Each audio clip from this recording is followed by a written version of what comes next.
Yeah. Okay, we are live with Miss Livia Cohen-Shapiro. Welcome. How are you? I'm well. How are you? Good, thank you, Livia. Thank you for taking this time to join me on this interview. I am so pleased to have an opportunity to get to learn a little more about you. And I'd just like to share one of the many, many reasons why I am so excited about bringing you on to this as a member of this 4-member team for our Move Yoga 300-hour yoga teacher training is the fact that you are not only a teacher and practitioner of yoga, but you're also a lifelong student of yoga. And you began studying yoga at the age of 15. And you've been teaching since 2003, and you have a master's degree in somatic counseling psychology from Naropa University that you obtained in 2013. That is an impressive resume, my friend. Thank you. Yes, thank you. Well, let me start by asking you, what inspires you to teach yoga to other teachers and students? A lot of things. I particularly like teaching other teachers of yoga, like in the context, let's say, of a training such as the one we're planning, because I like to take a lot of the things that I gathered through my graduate school studies and help teachers of yoga kind of see some of the complementary techniques and medicine that somatic psychology can afford us as yoga teachers, and help them really create more refined lenses for their own practice and their teaching. And I feel particularly impassioned about that. Oh, that's amazing. I feel like that's a special and unique gift that not everyone has that focus, and how fortunate that you are located near Naropa University, that you can obtain that type of education and then be able to have that be a focus and specialty in what you teach. And again, that's one of the reasons why we're so honored to have you come to Steamboat to share that expertise. It's very unique and special, and we're grateful for that. Well, let me ask you this. Why do you think it's important for 200-hour registered yoga teachers to get their 300-hour certification? Well, I am privy to a lot of interesting and private conversations in the yoga world because of the nature of the work that I do, being on the mentoring, counseling, consultant type end of things. And there is a trend in our current yoga culture, the way we have the system that we have of teacher trainings. 200 hours is, it's less than like half a credit in graduate school. It's not very much. No. And even 300 hours is not, like, when you put it, like when you fan it out into a kind of like an academic metric, it's not very much time. And I think there is this rhetoric right now, it's very easy to become a yoga teacher in many ways. And the good news about that is that hopefully the access has increased. So more people who are interested in yoga and deepening their yoga studies can take that avenue. And I think at least probably 50% of students who take a 200-hour don't even want to teach. There's not, I was an Anusara yoga teacher. And in Anusara, we had immersions before we could even do 200-hour teacher trainings. Right. And now in the sort of the system that we have, the 200 is sort of the stand-in for that. And so you get a lot of great, essential, foundational knowledge and practical applications. Depending on who you study with in your 200-hour, there might be a particular focus. But if you really want to have longevity in yoga teaching as a career, then I think that the 300 is a very essential standard that we can ascribe to. And honestly, that's kind of all we have right now. Right. So if we want to play within that structure, that's what we have, the 300 hours, 500 hours, or what we have for the deepening studies. And I think that teaching yoga is, like when you get to the 300-hour level, what I find those students there's already a lot under their belt and an experience under their belt. And now it's less about giving students the confidence to kind of go out and teach, but now sort of paring things down in such a way that the teaching is pithy and it's potent and it's clear, and you get to kind of get out of the way a little bit more. It's not as much about you and more about who do you want to work with, how can you really be of service to a particular population, what do you even want to do in this industry of yoga? And that's really what the 300 is about. And I think if you want to have a career in excellence of teaching yoga, this is one of the many doorways that we pass through. I mean, I would encourage any sincere teacher of yoga to be a student absolutely number one first. Very good. Thank you.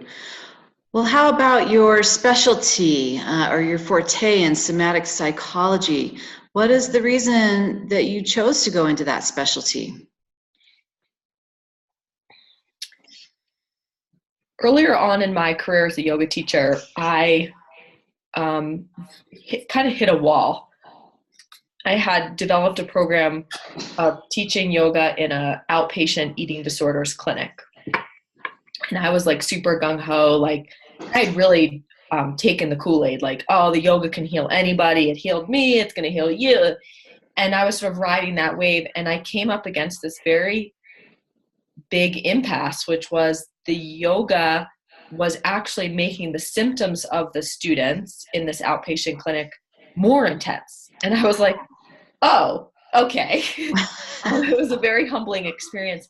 And actually, there were lots of moments in my own personal practice where I found that certain behavior patterns actually became more intense or were evoked more through the practice of yoga, instead of only ever being made better or soothed.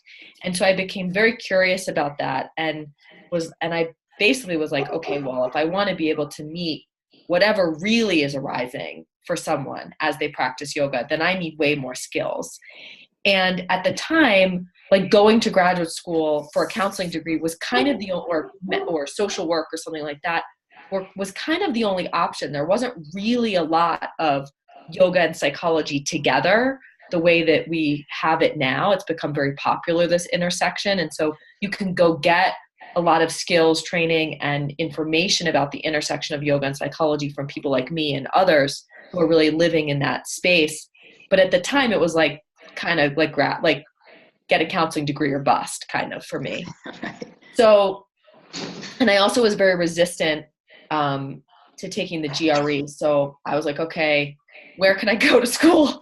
So for a variety of reasons, I ended up at Naropa.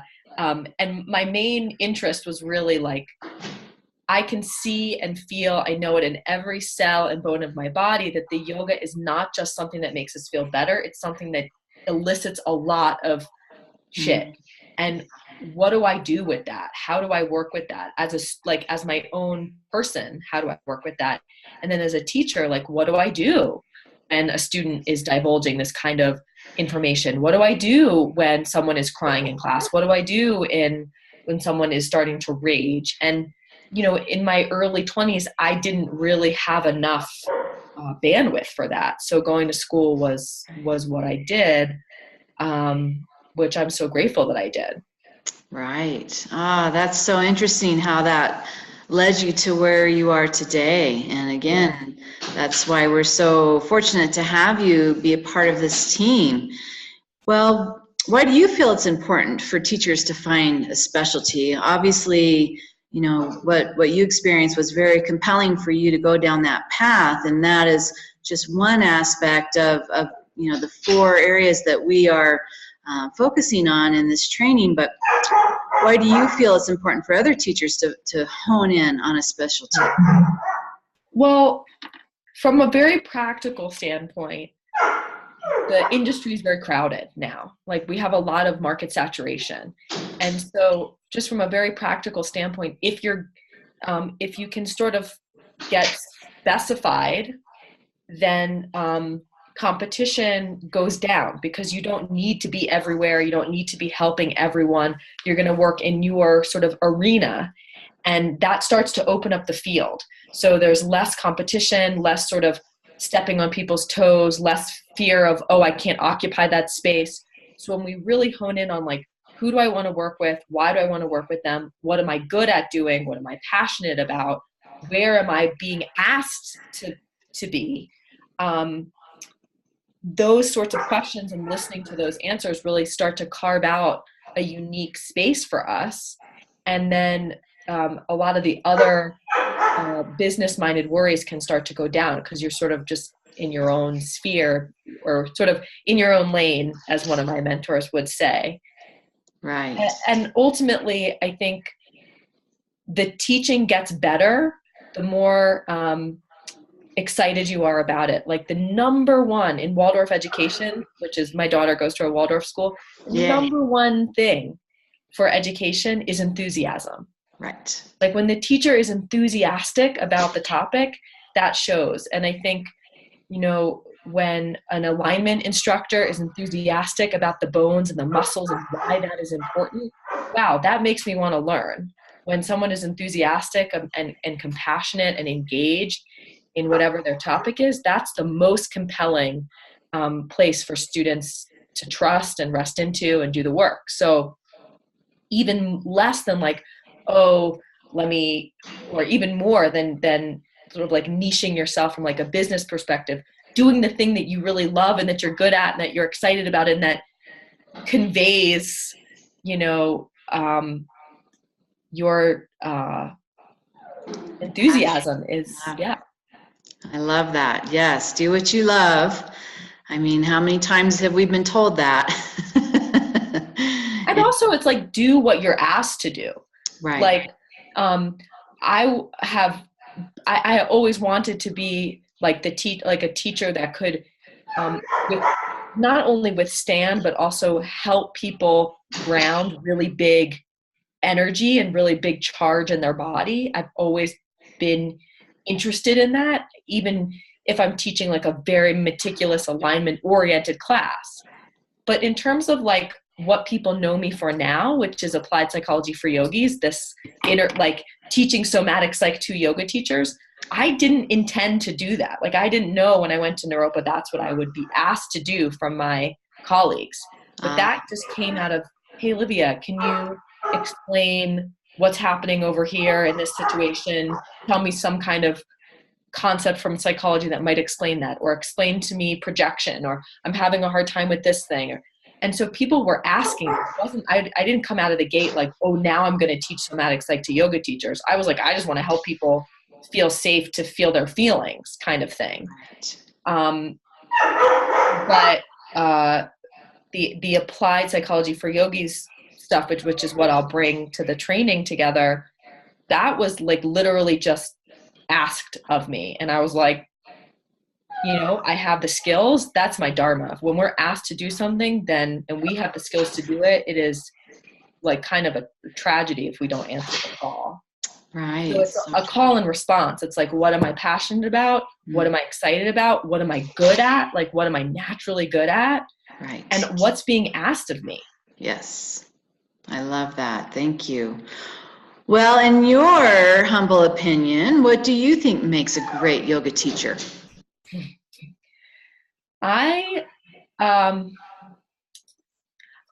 When I think of the like teachers in my life who've been really great, they share a few similar qualities. One is that they're very smart. They're all like kind of crazy geniuses. I'm like, wow, they're very innovative in their thinking, and they're very generative in their capacity to create and to evolve. So a great yoga teacher in my book is someone who's very well studied. Like they put a lot of hours in, they've been on their mat a lot. They they're engaged in a process of self-inquiry and also sort of worldly inquiry, like how is yoga also affecting their lives and the world around them. And there's a lot of knowledge to back it up, as well as sort of lived sense. And then another quality would be like a sense of integrity, a sense of truthfulness about them. Like there's not a lot of the teachers who I've really been compelled by, there's not a lot of like scene or fluff. They're very clear, they're very potent, and they don't care as much about the sort of distractions. And they're focused in that way, and they're very transparent in how things affect them and how they feel. And I get the sense that they're honest and they have a very high level of integrity, and they're not afraid to say what the truth of the matter is. And then the third quality would be just the tenacity to evolve. The folks who teach yoga who I would consider great yoga teachers of mine are ones who have changed over time and evolved. Right. And they're not afraid to be like, yeah, 3 years ago, I taught this pose like this, and now I'm saying, let's try it like that. So this process of evolution, and not shying away from what that might mean to one's students. So integrity, tenacity to evolve, and basically being a smart ass. Those are things that I really like in a yoga teacher. Oh, I love it. Well, thank you so much for your time today, and I appreciate this interview. And I am going to sign off for now, and we look forward to seeing you up in Steamboat really soon and hearing more from you. And I thank you again for your time. I look forward to it.